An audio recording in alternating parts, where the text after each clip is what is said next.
Hey everyone, Astrofreq here. Today I'm going to talk about the top 5 things that have helped my guitar playing the most in the last few years. I've been playing since I was 14, and I've definitely had times where I've progressed and times where I was kind of stagnant for a while, but I feel like in the last few years I've really touched on some things that have helped me out a lot. Not in order of importance, but in order of the most concrete examples of something you can do to a little more in your head, ways to look at things. Number 5, Rick Beato's ear training program. Oh my gosh, this thing is amazing. It will do absolute wonders for your guitar playing. I am telling you right now. There is no better way to get better at your instrument, whether it's guitar, piano, saxophone, whatever, than to tune your ears. Your ears are everything when you're playing music. You can practice stuff with your fingers, but if you can't, which is important, but if you can't hear what you're doing and really be able to dissect stuff, then you're kind of at a disadvantage. So anyway, I know there are other ear training programs out there, but I really like what Rick does. I think his channel is amazing. He does an absolute great service to the music community.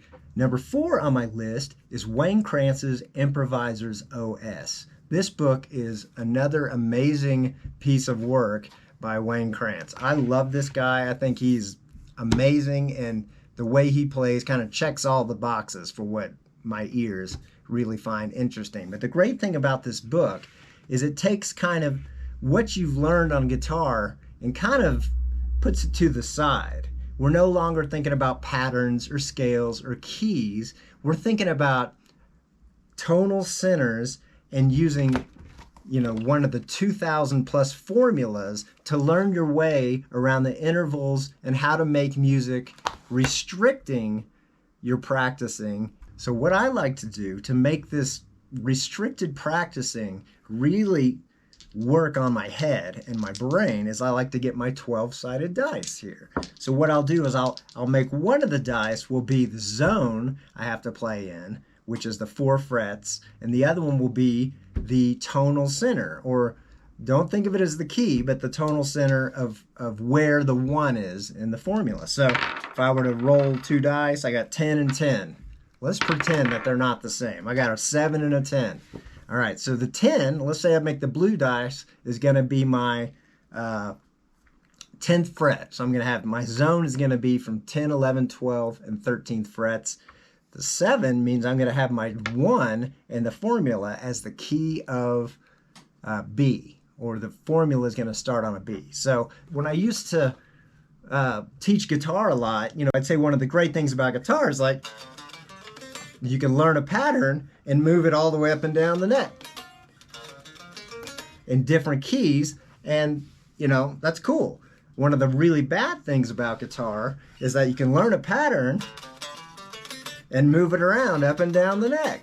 You get what I'm saying? So it's like, then you're no longer, we get as guitar players to where we're not really thinking about what we're playing. We're just hammering through, going through some scale, not even thinking about the notes we're playing. We're just going down a run or up a scale because we know it'll work over what chord we're playing on. This book kind of just shatters that whole mentality of patterns, basically. Number 3, playing live, and lots of it. Most of y'all might know I perform at a place called Meow Wolf here in Santa Fe. It's an art installation, and I'm usually playing in the daytimes when people are walking around. I do 4-hour shows, and I just kind of have fun and go crazy. But it's has been an excellent training ground, because I gig a lot there, and it's really taught me how do you win over an audience, with your playing, with your music, when you don't know any of these people, and they're not even here to see you. You're just like a loud and annoying guy in the venue. So I got to try to win people over. It really has helped me learn what works and what doesn't work. Now, another cool thing about when you're playing live is you can say, especially when you have these marathon long gigs, you can just say, like, today I'm going to work on octaves. I'm going to try to play something, move up an octave, or I'm going to work on soloing, my improvising, and and play around with thirds a lot. You know, I might try to just assign little projects to me in my own head for that day. Like, you know, today I'm not going to play this scale over this chord. I'm going to make myself do something different. So little things like that can be good. But playing live in front of people is huge. I'm telling you, just when you don't want to be terrible in front of strangers, it makes you want to get better. Playing live was really kind of getting in the head part of it, you know, and learning what works and what doesn't work. Number two is even more important in your head, is to play and be in the present. I know that sounds really ethereal and spacey and hippie and all that stuff, but I remember gigs where I'd be, you know, in a song and I'm looking at my set list, wondering what song's next, thinking about what I need to be tuned to for the next song or something like that, or make sure in my head, oh, I got to make sure to change tunings in the next song, you know, or something like that. That is so not in the moment of playing. That is completely detached from what the other guys are doing. I mean, if you're in a band, you need to be watching them or listening to them at all moments, not thinking about something that's going to happen 4 minutes from now, you know.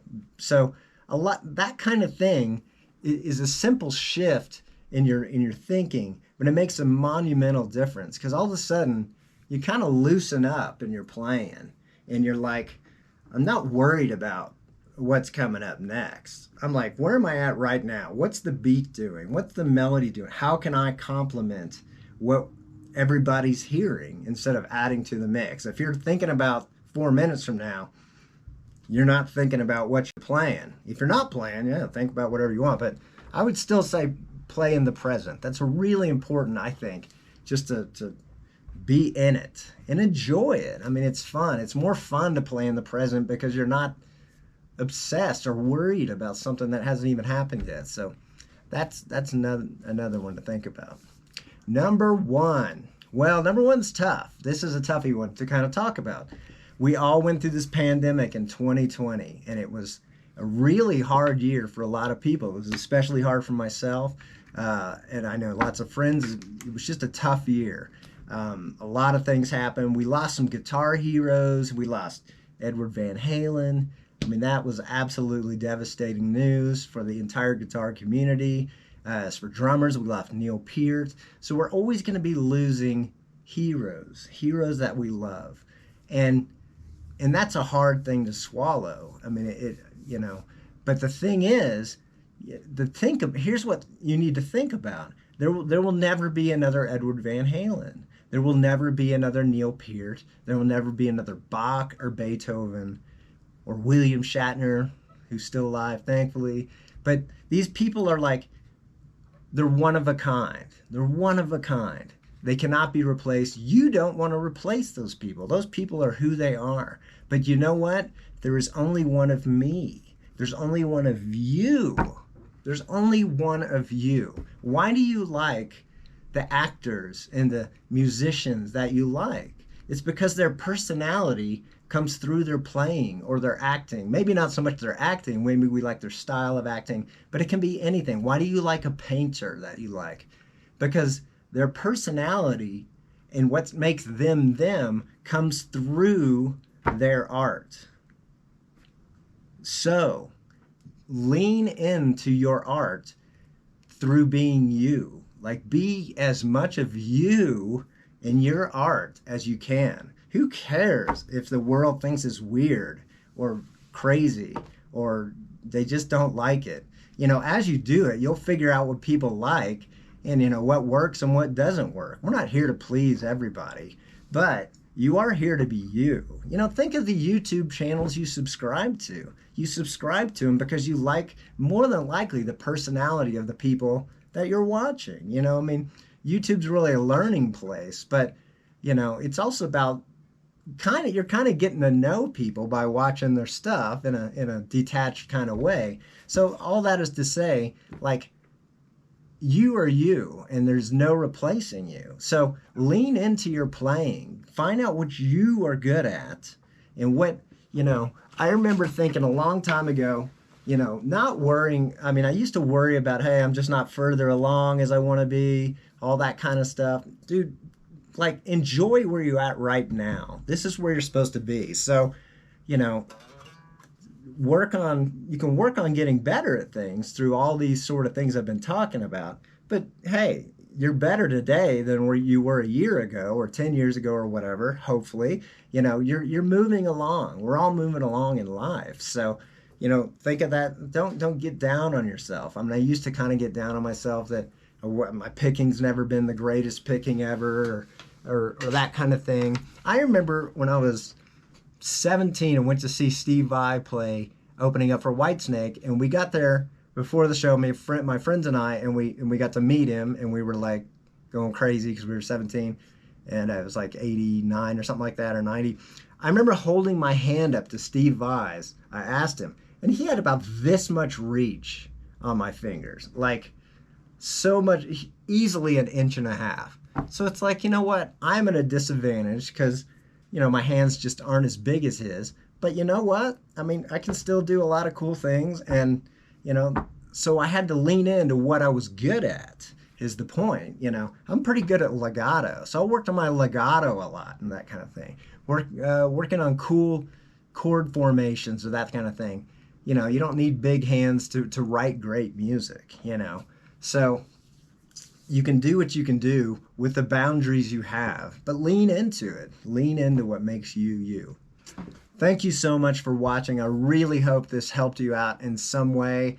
I appreciate you taking the time to watch these, and I hope that either the concrete examples or maybe the more get out of your own head, get out of your own way examples of doing your instrument, whether it's guitar or something else, I just hope this helped.